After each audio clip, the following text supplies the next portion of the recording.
اللهم وفق إخواننا في باكستان، اللهم وفق إخواننا في باكستان، اللهم وفق إخواننا في باكستان، اللهم اجمع قلوبهم ووحد صفوفهم على كتابك وسنة نبيك صلى الله عليه وسلم.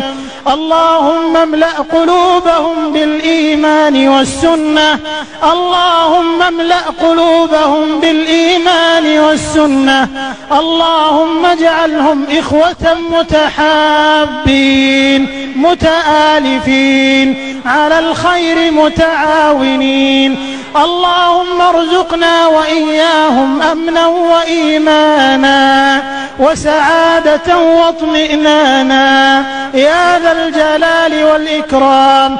اللهم احقن دماء المسلمين، اللهم احقن دماء المسلمين، اللهم أبعد عنهم العنف والطائفية يا ذا الجلال والإكرام.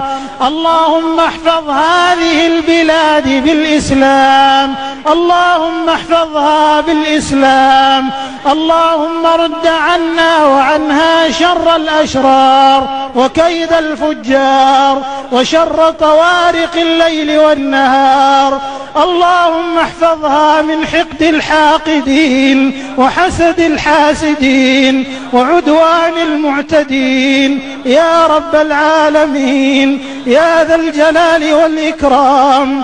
ربنا آتنا في الدنيا حسنة وفي الآخرة حسنة وقنا عذاب النار.